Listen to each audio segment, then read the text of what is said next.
Sri Gulam Nabi Azad. Honorable Chairman, sir. Sir, your party also has given 5 names. Just keep. At the outset, I would like to. At the outset, I would like to thank you. I am not putting control on LOP. His time is there, but he knows how the system works. I would like to thank you on my behalf and on behalf of the entire opposition that you accepted our request to have a discussion today. And I am also thankful to you for to be very generous with Mr. Chaudhary. Of course, he could have made better points. Sir, if you want to sympathize with the people of Andhra, unless you know the history of Andhra Pradesh, where I am lucky to be associated politically with Andhra Pradesh since 1977. It's now 41 years. When I became the General Secretary in charge for Southern India, particularly Andhra Pradesh as General Secretary Youth Congress. And in the capacity of a General Secretary of parent organization, I have been in charge 4 times of your state. So my association, I know that what was the position of Andhra Pradesh. I will not take more than 10 minutes because I want my friends and colleagues also to speak. In 1947, the coastal Andhra and Rayalaseema were part of the Madras Presidency as a province of British India, where Telangana was a separate state as Hyderabad. Rayalaseema and coastal Andhra followed the current system of India, while the Hyderabad state had its own financial, military, judicial, police, general administration, public works and revenue departments. That was the first stage of Andhra Pradesh. The second stage, when the first election, general election took place after independence in 1952, the coastal Andhra and Rayalaseema region had separate elections, while Hyderabad state had separate elections. So they were not together. So that was second stage. The third stage, what happened in 1952? P. Sri Ramalu, a veteran, went on indefinite strike for a separate Andhra state for the Telugus. And on 19th October 52, he went on hunger strike. And on 15th of December, he died in a fasting camp. So what followed after that, after his death and demand? The Pandit Jawaharlal Nehru inaugurated the new state of Andhra Pradesh of 11 districts, that is coastal Andhra and Rayalaseema, on 1st October 1953 with Kurnool as its capital. Andhra. No, Pradesh to hum sabko laga dete hain. Andhra. The next stage, formation of Andhra Pradesh state. Now comes the formation of the Andhra state. The Sayyid Fazal Ali report based on the State Reorganization Commission, of which he was the chairman. The Hyderabad state was split into 3 states. Hyderabad, some part of Hyderabad went to Maharashtra, Karnataka and Andhra. So Aurangabad division merged with Maharashtra. Now it has 8 districts. That time it had only 4 districts. The Gulbarga division of Hyderabad went to Karnataka. So 1 division to Maharashtra, 1 division to Karnataka. They are now 8 districts each. The 3rd and 4th division, that is Gulshanabad, which is called now Medak, and the Nizamabad divisions, 2 divisions of Nizamabad, went with Andhra state. So thus the state of Andhra Pradesh was born on October 1956 with coastal Andhra, coastal parts and Rayalaseema parts, and Telangana, the leftover Telangana, two divisions. So on 1st October 1956. Why did I said about the history? You can say how many times it has gone into metamorphosis. It has changed. Every time, sometimes they have been the part of presidency, Madras presidency. Sometimes they have been part of other region. Sometimes they have become part of Telangana. And ultimately, I think the fourth time, the reorganization took place in 2014.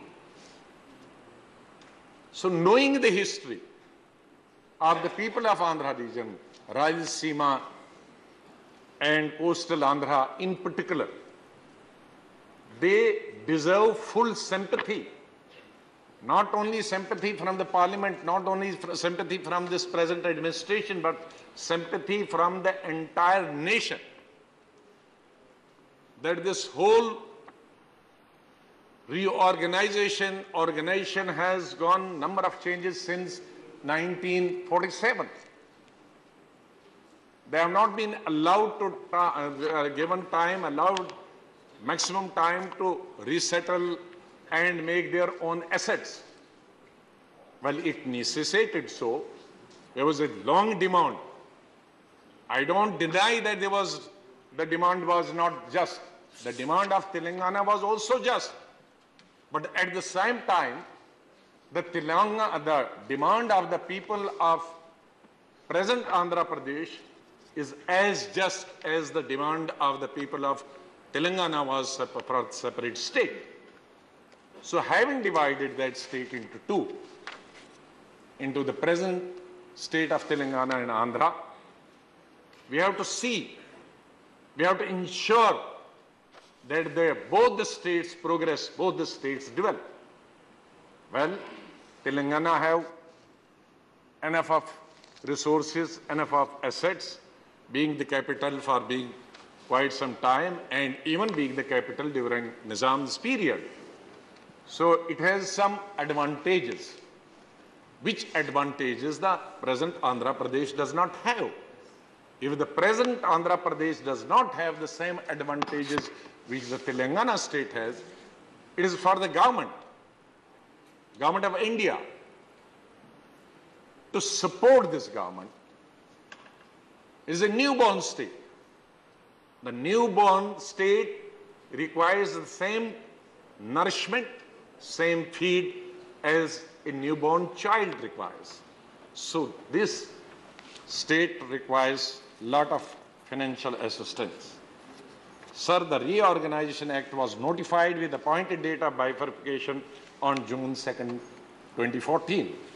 While bifurcating the state in 2014, the then Prime Minister, Dr. Manmohan Singh, promised to accord a special status to the successor state for a period of 5 years. I remember, my colleague is not here at the moment, the leader of the House, he was the leader of opposition.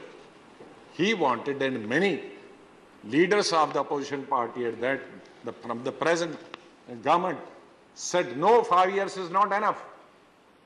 Make it 10 years. And when that was not agreed upon, the present government said that should we come into power, we'll extend this special status from 5 years to 10 years. Mr. Chairman, sir, today that political party which wanted to give the special status to the people of Andhra Pradesh, state of Andhra Pradesh for 10 years, is not initiated. That is a promise unfulfilled. So that promise has to be fulfilled. We wanted 5 years, Honorable High Minister Saab, your party wanted 10 years. Where is the 5 years? Where have 10 years gone? I don't blame the people of Andhra Pradesh. It is the present government has to be blamed because you wanted to walk in extra mile, extra step. So you shall have to fulfill that.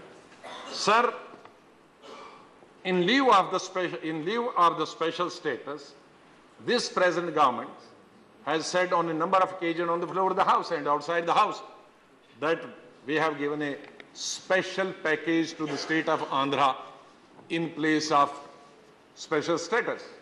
So what is the status of that special package?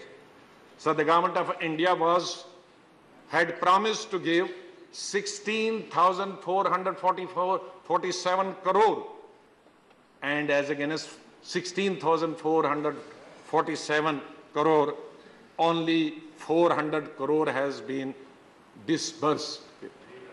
Disbursed. This is not even 2%. I don't know what does it make 2% or 3% or 5%.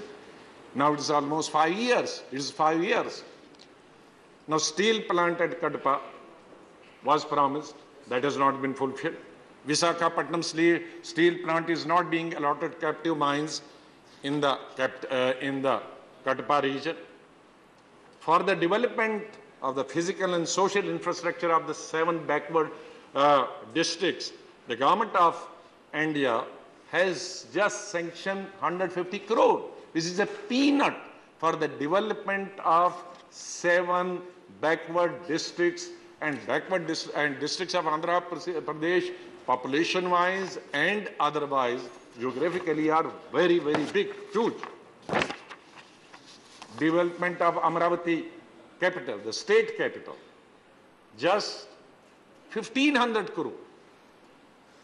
It was discussed that time that 10,000 crore minimum is the requirement to begin with, maybe more. So 1,500 is totally inadequate. Sir, the government of India had promised to develop a major port at Dugi Rajiv Patnam. There's no progress whatsoever. Railway station is special. Railway zone was to be established within 6 months. Now it is 4 years. No decision taken on that.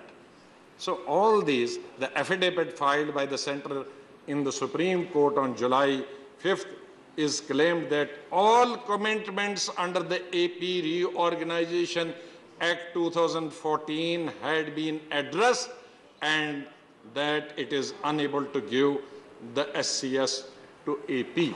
Sir, there will be a privilege against this government. I don't know why so far they have not raised a privilege. Where is this? I have said so many things. Nothing has been implemented. And this government is going before the Honorable Supreme Court of India and saying that we have fulfilled every promise.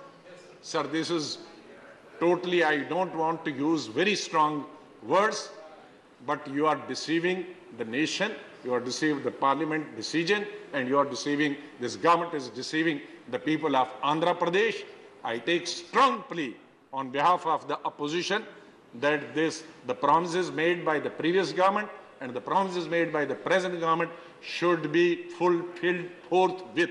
And I expect from the Honorable Minister to reply to all these questions. Thank you very much, sir. Thank you, Gulam Nabi.